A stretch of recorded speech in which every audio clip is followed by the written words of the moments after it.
Hello and welcome to the Girl That Went For It podcast. I'm your host, Johanna Scholz, also known as Johanna Lian on Instagram, and author of Believe in Life, How to Dance in the Rain. If you want to live your dream life and become the best version of yourself, then this podcast is for you. I hope that I can inspire and encourage you to never give up and to always believe in yourself. Feel free to follow me on Instagram, Johanna_Liana, for daily content. And now enjoy this episode. Hello and welcome back to a new episode. Today I'm here again with Hannah. You might have listened to our last episode, that's episode 30, where we talked about Hannah's best advice and staying balanced with work and life. And today we are going to answer some deep questions you sent to us. But before we do that, we want to talk about some recommendations, book recommendations. So that was Hannah's idea. So tell us about your book recommendation. Well, it's just been such a rainy, cozy weekend. So I decided to start a new book, which I can't remember the name of, which is really unhelpful. So I'll tell you a couple of ones that I have really enjoyed in the past. So one of them is Silent Patient. I'm really enjoying thrillers at the moment, like anything that keeps me wanting to read, keeps me wanting to turn the page, I'm in for. So yeah, I love a good thriller. And that's by who? It's by Alex Michaelides. I don't really know how to say his or her last name, but yeah, Silent Patient. Search it up on Google. I'm sure it'll be the first thing that comes up. It's so good. It sounds already like thriller. It's so crazy. Like, I don't know if I'm just bad at trying to figure out what's actually happening, or my brain's like, I don't want you to figure out what's happening, or I'm just really, really bad at it. So yeah, I'm always like stunned by the plot twist at the end. Oh, okay. Yeah, put that on my list. I have so many books, and I was thinking of buying some this weekend. But there are still so many I haven't read, so I'm just not in a mood at the moment. But I feel like a rainy day is definitely good for that. Yeah. But the ones that I really enjoyed, that probably half of you already read if you're reading books, is It Starts With Us and It Ends With Us. Yeah, I've read those as well. They're really good. I read them like when I was overseas. I said to Jules, I'm going to take my book, just make sure you have something to read as well on the beach, because I really want to read my book, and that's all what I did. It's a great place to do it. Yeah. In the sun or in the rain. Yeah. It's like perfect. Yeah. And it's so good to not be on your phone or like scroll and stuff. Yeah. Another one I love by Colleen Hoover is Verity, which I definitely think you should read first before Silent Patient to get into the thrillers. Okay. What is that one about? Do you want to give not too much information?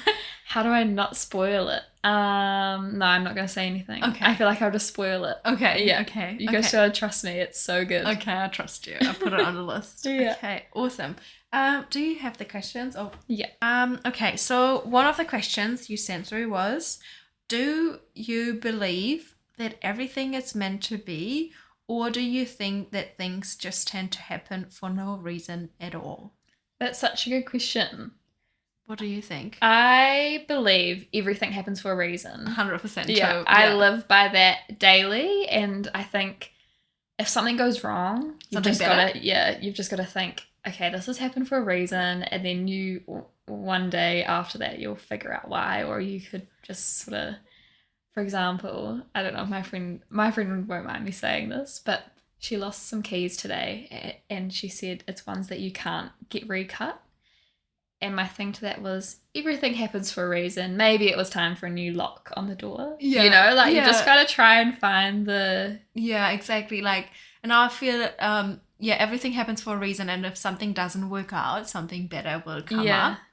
That's just, in my life, I feel like so often, I feel like you can kind of talk a bit about past relationships. Everything that didn't work out for a reason.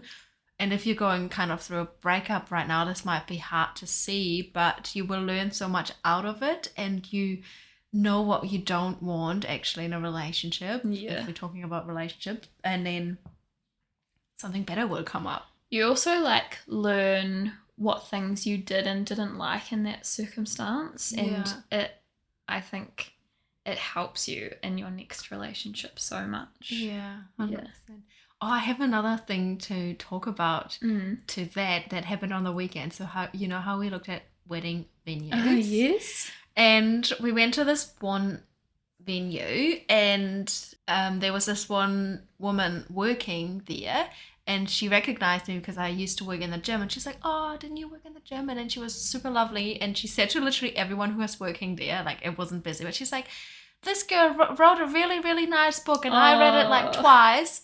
And that was such a beautiful moment. Yeah.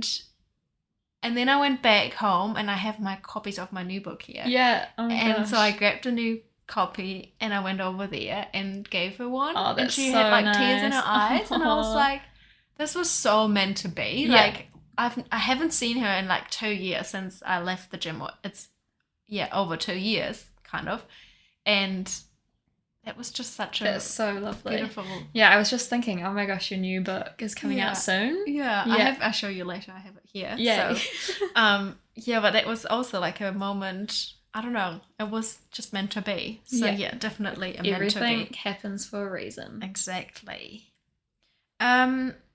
Next question is, do you forgive and forget, or do you forgive but always remember?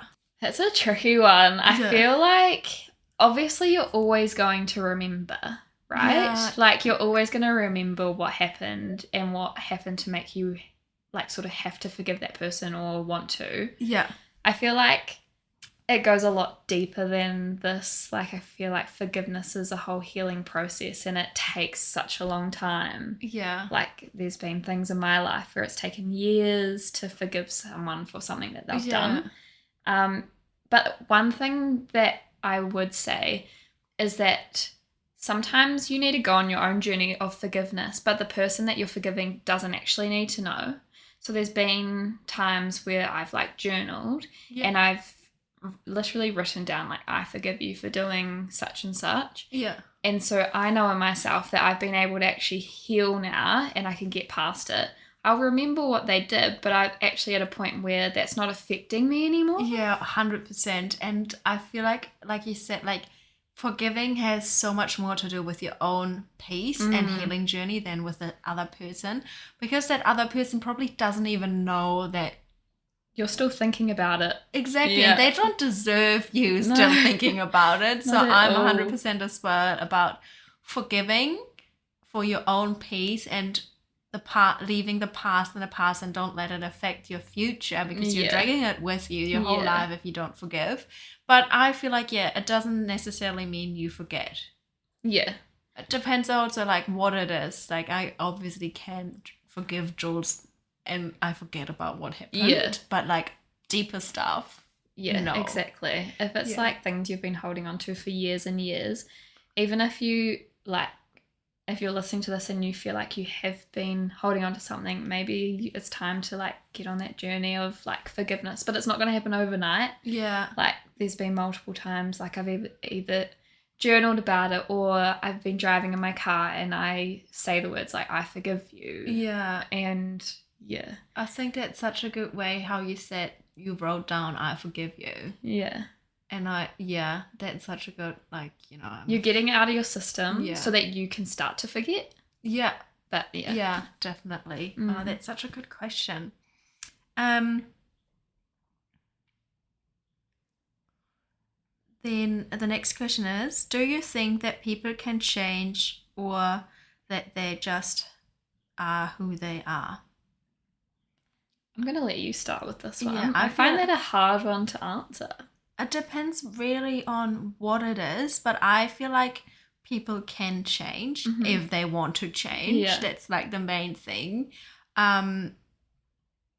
Some people react certain ways without even knowing they react certain ways, because it's something they're running in their system for so long. And I mean, you can't, expect someone to change if you don't let them know what they might have to change in your eyes. Yeah. But then also personal opinion, right? And like also their own self-growth. Yeah, and you I would never want anyone to change for me. No. Only if they want to change. If they know they made a mistake and they want to change. Let's say I feel like this is a good thing in a relationship because you talk about things more than you would not tell like a stranger, hey, I want you to change. But if there's something happening in your relationship and you say like, hey, I really don't like this behavior when, let's say you have an argument and every time you have an argument, it just bam, like, I don't know, that you talk about that and be like, I don't like when you, how do you say, like, when this gets too big of an issue. I don't know how to explain this, but I feel like in a relationship you can talk more about what you'd like to change as a couple together. To grow. Yeah. I feel like it all comes back to growth, right? Yeah. If you don't want to change, then you're not willing to like grow or self-improve or anything like that. Yeah, 100%. Be part of like being stubborn. I feel like that's a hard one for me to answer. I think I agree with what you're saying, like only if the person wants to change, like that they can change. Yeah. When you think of like maybe cheaters, you know, that's a whole different topic because I'm not sure really how to answer that one for that circumstance, but I feel like if it's things like you're talking about, like the relationship and things that you're trying to work on together, like you're changing bits of yourself to grow and improve in that relationship. Yeah, I feel yeah. So there's like different types of ways that people could change. Definitely. Yeah. It can even be like you're super unmotivated and then one day you're like, no, actually this isn't how I want to live my life. I'm going to like exercise twice a week, and then it turns into 4 times a week, and then look at that, we're eating healthy and they have changed. Like that's a change for someone. Or the opposite way around, they used to be a fitness freak and now they're not. Like, you know, people do change. Yeah, definitely. Yeah. And I feel like it all comes back to the life phase you're in as well. Yeah. And I feel like a lot of people or maybe judge too early and be like, oh, he'll never change or she'll never change. But then if you look at like a long period, like 5 years or something, people will change. Like if I think back of in high school, like there are those girls and boys or whatever who are really cool and I don't know, or bad boys, and now they're like super lovely and family, like stuff like that. So part of phases in your life. Yeah. And also then what you go through, what you experience, what you take out of it, what beliefs you implement or get rid of. So I definitely think people can change if they're wanting to change. Okay, next question. Can you confidently say that the path that you are on in life right now is the one that you and no one else would want for yourselves? Yes. Just a yes. Yes. I always say, or I always tell you guys as well, you are responsible for your life. And I live by that as well. Like I am responsible for my life. And we said it actually in the last episode with Hannah, where she said, make opportunities for yourself. So you're responsible to make things happen, open up opportunities, get yourself out there. So I don't want to get to the end of my life and think like, oh, I wish I had done this and I wish I didn't listen to that person. Like I want to be the one that has the steering wheel. 100%. So, I agree with you. I think like if I think back to being in high school and there's so much pressure about what are you going to do next, what uni are you going to go to, where are you going to get a job, like, but now looking back, I think everything's changed. Like when I left high school, I wanted to get into television. Now I'm doing marketing. In between that, I wanted to do events. In between that, I started my own business. Like, everything changes so much. But I think that because everything happens for a reason, if we're going back to that first point, that this is where I was meant to be in this stage of life. 100%. Oh, I feel that. Definitely, because I feel like, everything's meant to be. and your life gets shaped how it's meant to go. Yeah. Yeah. But even like coming back to this one, like, can you confidentially say that you chose the path you're on? Like what you were saying, yes, you were. Like, yeah. Because you made your decisions, you made opportunities for yourself. Yeah, I think there should be definitely less pressure on that, like when you're leaving high school. Yeah. Because you're still so young and you don't actually know what you want to do. And I feel like you're pressured into doing something and then you might go spend like 50 grand doing uni on something that you don't even care about in 5 years' time. That reminds me of, I always thought I wanted to be an architect. Because I didn't know this about you. I love Sims playing Sims. I saw this pop up on your Instagram the other day. I actually downloaded it and played it for a bit. I haven't played it now again in weeks. Anyway, and then I remember which was quite cool from my parents to organize that. My uncle's wife was my auntie actually, friend with an architect. So one day I was like 15. She took me with her and to meet that architect and ask questions. I didn't even know what to ask. Like I didn't even know how to have a conversation at that age. Like I was so young. But then I realized for me actually I couldn't be creative under pressure and having to do like something, because when you're studying architecture you kind of have to do like those models, and I never liked that in school as well, when you had to do something a certain way. So yeah, it's a bit of a different topic kind of, but everything happens for a reason. Exactly. You figured out pretty quickly that was not what you wanted to do. Exactly.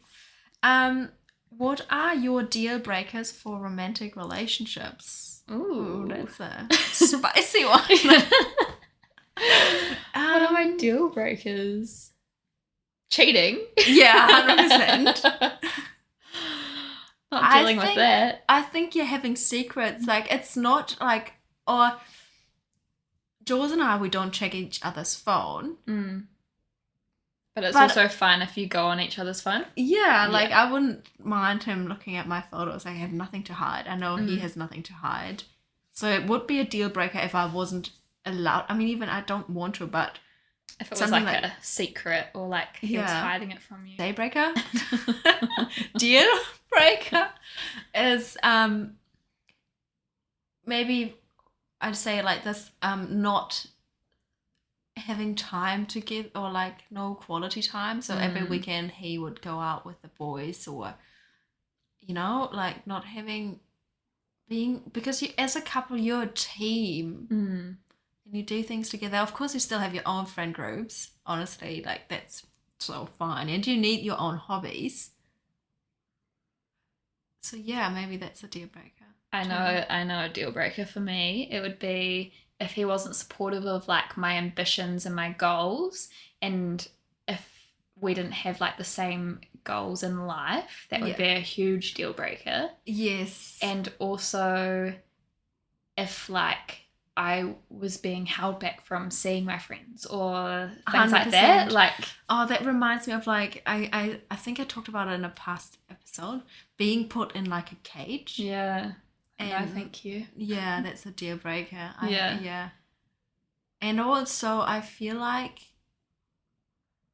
a deal breaker is, like you said, not supporting your ambitions, your goals, making fun of those, like your goals, and being a bit like you'll never be able to do that or something like that. Whereas you want your partner to be your number one fan and always supporting you, and like even through the tough times, like they're the ones that are gonna be at home with you. Like they need to be your number one support. 100%. Yeah, so that's definitely a deal breaker. I'm just trying to think of anything else. Not doing anything in a household is a deal breaker. Although, we sometimes have to teach them to do some things, but they're good at other stuff. So, if they weren't willing to like listen, or like listen to what you have to say, or like help, or how we were talking about before,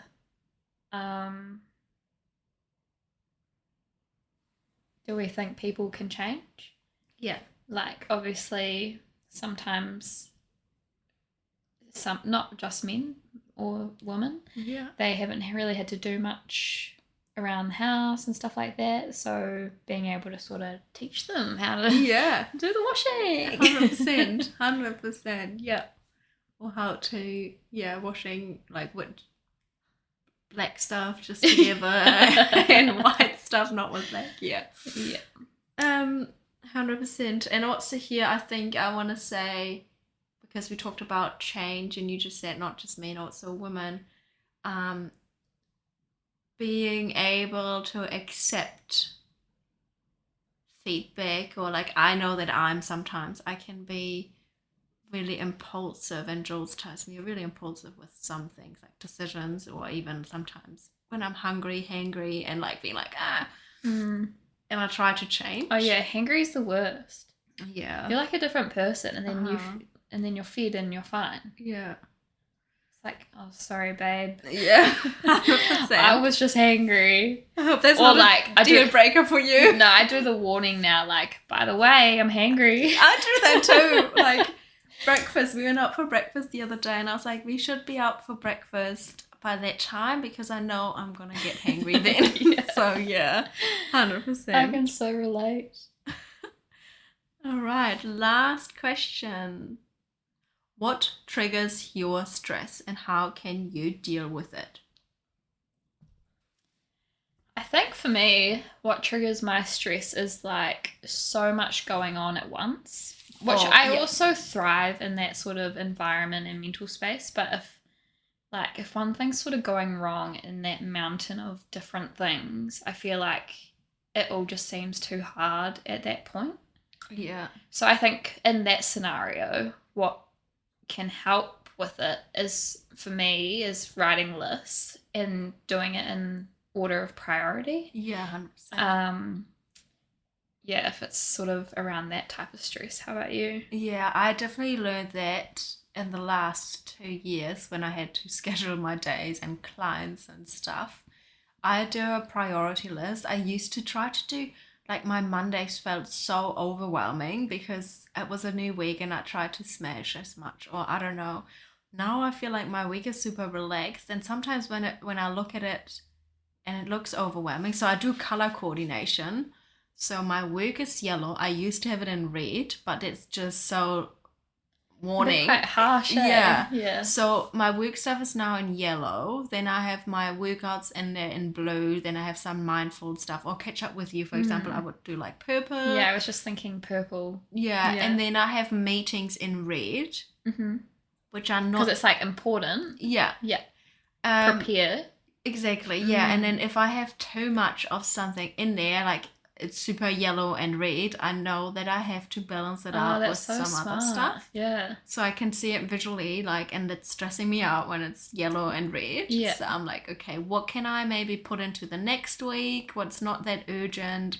And where can I put in some time for myself? So yeah. That's a nice way of doing it, actually. I might have to use that one. Yeah, I do the Google Calendar. I don't know what you use. Yeah, I use that as well, actually. Yeah. And then also, I feel like it's important to, I use my calendar a lot. So for me, it's important to put these things in when I did a workout and I didn't schedule it in, to still put it in the week as blue. So looking back, or when I look at the calendar for the rest of the week, I still saw I did this for myself. Or actually thinking about it, when I was in my busiest period, I did do that as well, and I color coded it. And it was sort of like one contract and then workout and then normal work and then, other contract and stuff like that. And it actually helps you see at the end of the week, oh, look how much I've achieved. Yeah. And that sort of makes you less stressed as well. Yeah. 100%. Because what I did first, so I did like all the little to-dos on my calendar, but then when I made it like a block for that one client and wrote the to-dos in the block, it was less stressful than having all these little things. Yeah, that's such a good idea. I thought of another thing as well. I have another thing. Oh, you go for it. Like when you do those blocking stuff, make sure you have enough, do you say like puffer, like enough time, buffer. Because even though you think you only need 2 hours, maybe put in 2.5, because sometimes something comes up or you get a phone call in the middle or something like that. Yeah. Another thing I was thinking that stresses me out, or used to stress me out more than it does now, is being late to something. Oh, yes. And it's something I've really had to work on over the last year, because I feel like being on time is such a big value of mine, like showing that I'm reliable and I'll show up when I say I'm going to show up. But my partner doesn't think the same. He's sort of he's not usually late, but he's like, you can only be late once. So I've sort of learnt to chill out about that. Whereas in the past, I've been so stressed, seeing that it's say 5 minutes to 7 and I'm meant to be there at 7, but it's a 15-minute drive. Yeah. That would stress me out. Yeah. But now having the mindset, you're only late once. Obviously if it's a work thing, I'm going to be on time. Yeah. But if it's leisure or a party or whatever, a birthday. And I feel like maybe different if it's a dinner reservation, then again you want to be on time. Yeah, but exactly. I totally get what you mean. I used to get way more stressed than I do now. And it's because I held that so highly in my values. Yeah. But I feel like as I've gotten busier and as you can sort of choose what you're going to be on time for and what you're not. Yeah. I've been able to de-stress a bit about it. That's a good, I feel like as well, I mean, different, for work, on time, obviously, and also with meetings at work, I personally get a bit annoyed if people are late in my meetings because I have this busy day, but then again I have those buffer. You've got the buffer. Yeah. Friends catch ups and stuff. I don't mind if someone is 10 minutes late. I mean, sometimes you then send a message or something, and I caught up with this friend the other day and she just had a baby, and I was like, honestly, take your time, I'm here, I have my laptop with me, I just do some work and you just come whenever. Yeah. So that's fine. Yeah, there's scenarios where it's fine, and then there's scenarios that stress you out because 100%. It's not okay. But I feel as well, what's funny, I even sometimes text people because I want to be on time. I'll be like, sorry, I'm 5 minutes late, and then I probably just am 3 minutes late, which is not even late. And then you still beat them there. Yeah, and then 3 minutes is not late if you think about it. Yeah. And the thing is, I think now that we have phones and can just let people know that we're late, back in the days, people didn't have iPhones or phones to let people know. They just trusted people will be there. When they say they're going to be there. Or they might be running late because something happens, life happens.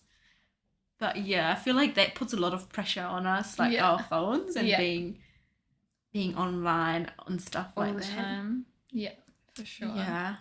And then ways to be able to de-stress if you're having a stressful day would be, I mean, reading's a good one. We spoke about that at the start. Put your phone away. Oh yeah. Honestly, you can get trapped in a vortex. And is that what you'd say, in a vortex? I don't know about that one, but I just learned something. I know the beer thing. Vortex. Is it that? And so it goes in. Yeah, it keeps going. I think that I could be wrong. I mean, oh well. In a spiral. Spiral. In a spiral. Yeah. But you could get trapped anyway. And even before I picked up my book in the weekend, I was scrolling on my phone and I just felt like that was so much better than reading. And then I started reading and I was like, oh my god, this is so much more relaxing. You actually step inside to another story. You're not just mindlessly scrolling. Yeah. So that's a good one. I definitely want to get a Kindle, saying that, because I feel like with a book it's so much easier. Book my hand and then I have to turn to one side then to the other side. Whereas this is lit up as well, so when you're in bed reading and your partner wants to go to sleep, you turn the light off, you can still read it. Yeah. That's my favourite part. Yeah, definitely do that. Yeah. Okay, what would I do to de-stress? Yeah, like what you just said, put my phone away as well, and just even a stretch, maybe have some music on, but even just simply be. I feel like we do that way too I'm so less. bad at that. I do it sometimes in the morning. I do my I do my journaling, which is being, but then I'm journaling. I'm not just simply doing nothing, because when was the last time you just sit with your thoughts, not scrolling, not having your phone? I couldn't even tell you. Yeah, I think a good thing to do with that even is like have your cup of coffee or your cup of tea and just sit in your thoughts. Like I feel like that's a really relaxing way of doing it, because I think because everything's so online now and everything's so instant, it's pretty hard like not really having anything in front of you to sort of focus on at the same time. 100%. Oh, I feel like this is such a good ending. So if you listen to this podcast now and you want to just take a minute and just be with your thoughts, it's a great idea. Then enjoy. Bye. Well, that does it for this episode. Thank you guys so much for listening and tuning in today. If you like this episode and don't want to miss any new ones, make sure you hit the subscribe button. Feel free to share it with your friends or on social media. It really means a lot to me. It will help me to create this podcast. You can find me on Instagram, Johanna_Liana. I'm always happy to connect, so flick me a message if you want. Enjoy the rest of your day, and always remember, it's a beautiful day to have a good day. It's a beautiful day to be alive.